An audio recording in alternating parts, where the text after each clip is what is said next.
Hi friends, Seenu மாயா சீரியலில் ஒரு அட்டகாசமான ப்ரமோ வந்திருக்கு. அதை பற்றி தான் இந்த வீடியோவில் பார்க்க போகிறோம்.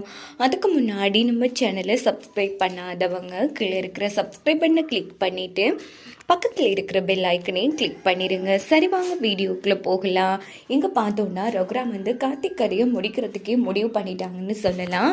ஸோ ஸ்கிப் பண்ணாமல் ஃபுல் வீடியோவையும் பாருங்கள். இங்கே பார்த்தோன்னா நம்ம தனா கதிர் மாயா எல்லாருமே பஞ்சாயத்தில் நின்றுட்டுருக்காங்க. ஏன்னா நம்ம மாயா தனாவையும் கதிரையும் காப்பாற்றி நம்ம புவனேஸ்வரி குடும்பத்து மேலேயும் கார்த்திக் மேலேயும் பிராது கொடுத்துடுறாங்க.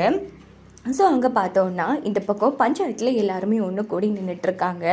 என்ன பிரச்சனை அப்படின்னு ரகுராம் கேட்டதும் உடனே அந்த லெட்டரை படிக்கிறாங்க அங்கே இருக்கிற ஒருத்தங்க. அதில் இப்படி கார்த்தி நம்ம தனாவை கடத்தினதாகவும் அதில் கட்டாயம் தாலி கட்டினதாகவும் எழுதி இருக்கு. இதை கேட்ட உடனே ரகுராம் அந்த இடத்துல செம்ம காண்டாகிறாங்க. ஆனால் இது பஞ்சாயத்து, பொண்ணோட அப்பாவா இல்லாமல் ஒரு பஞ்சாயத்து தலைவராக நாம் இருக்கணுங்கிற மாதிரி அந்த இடத்துல முடிவெடுக்கிறாங்க நம்ம ரகுராம். இங்கே பார்த்தோன்னா ஒரு மக்கள் எல்லாரும் சேர்ந்து ஐயா இதுதான் ஐயா அவங்க கொடுத்த பிராது அப்படின்னதும் இவங்க படித்த லெட்டர் உண்மையா அப்படின்னு ரகுராம் தனாக்கிட்ட கேட்குறாங்க. ஆமாம், இவன் தான் என்ன கடத்திட்டு போய் எனக்கு கட்டாய தாலி கட்ட பார்த்தான் அப்படின்னதும் டேய், எவ்வளோ தைரியம் இருந்தால் ஒரு பொண்ணோட விருப்பம் இல்லாமல் அதுவும் ஏற்கனவே கல்யாணமான பொண்ணை நீ கடத்தினது இல்லாமல் கட்டாய தாலி கட்ட பார்த்துருப்ப. யாரா உனக்கு இதெல்லாம் சொல்லி கொடுத்தா அப்படின்னதும் கார்த்திக் தலை குனிஞ்சு நின்றுட்டுருக்காங்க. இந்த ஊர் பக்கமும் நீங்கள் வரக்கூடாது, இந்த ஊர்க்காரங்க கூடவும் பேசக்கூடாது தானே உங்கள் எல்லாரையும் நான் இந்த ஊரை விட்டு ஒதுக்கி வச்சேன். அப்படி இருந்தும் அடுத்தடுத்து உன் அத்தை உன் அப்பா நீயும் எங்கள் குடும்பத்து மேலே தான் பிரச்சனை பண்ணுவீங்களா? இங்கே பாரு, நான் இந்த இடத்துல என் பொண்ணோட அப்பாவா பேசலை, இந்த பஞ்சாயத்து தலைவராக பேசிட்டு இருக்க. இப்படிப்பட்ட உனக்கெல்லாம் என்ன தண்டனை தெரியுமாடா அப்படின்னு ரகுராம் அந்த இடத்துல ஆதங்கப்பட்டு கத்திட்டு இருக்காங்க. இன்னொரு பக்கம் நம்ம புவனேஸ்வரி இங்கே பாருங்கள், இன்றைக்கி எங்கள் வீட்டு பிள்ளை இந்த அளவுக்கு போயிருக்கானா அதுக்கு ஒரு வகையில் உங்கள் பொண்ணு தானே காரணம். ஆமாம், தனா என்ன பண்ணா அப்படின்னு ரகுராம் கேட்குறாங்க. இங்கே பாருங்கள், உங்கள் குடும்பமே தான் காரணம்.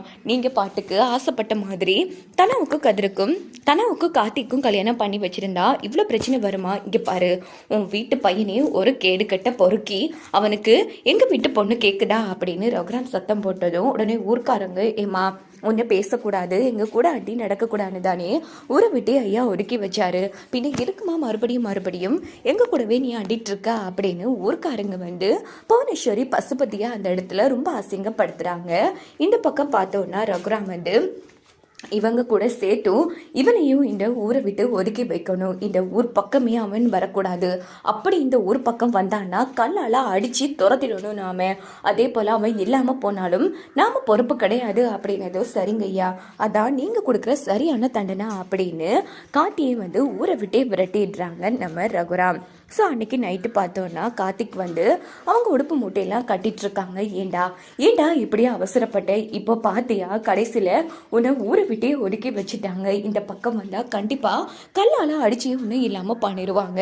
எந்த ஒரு விஷயத்தையும் பண்ணுறதுக்கு முன்னாடி எங்ககிட்ட ஒரு வார்த்தை பற்றி இதை பேசவே மாட்டியாடா அப்படின்னு புவனேஸ்வரி கண்ண பின்னா திட்டிருக்காங்க. இனி என்னம்மா பிரயோஜனம் திட்டி? இப்போ நம்ம புள்ள போகலன்னா நாளைக்கு காலையில் ஊர் மக்களே ஒன்று கூடிடுவாங்க. டே கார்த்தி, நீ போடா, இந்த ரகுராம் குடும்பத்தை ஒரு வழி பண்ணிட்டு அதுக்கப்புறமா இந்த ஊர்க்காரங்களுக்கு நாங்களே ஒரு பாடம் கற்றுக் கொடுத்துட்டு உன்னை சந்தோஷமாக இந்த ஊருக்கு கூட்டிகிட்டு வரேன் அப்படின்னு நம்ம பசுபதியை புவனேஸ்வரியும் வழி அனுப்பி வைக்கிறாங்க. அன்னைக்கு நைட்டு தான் காமிக்கிறாங்க. ஒரு இரும்பு பொல்லை ரகுராம் கையில் எடுத்துட்டு அந்த பஞ்சாயத்தில் படித்து காமிச்சாங்க இல்லையா லெட்டர், அதை நினச்சி செம்மையாக அந்த இடத்துல ஆதங்கப்படுறாங்க. எவ்வளோ தைரியம் இருந்தா என் பொண்ணை கடத்துனதும் இல்லாமல் அவளை அடித்து துன்புறுத்தி அவளோட விருப்பம் இல்லாமல் தாலியை கட்டுற அளவுக்கு வந்திருப்பேன்.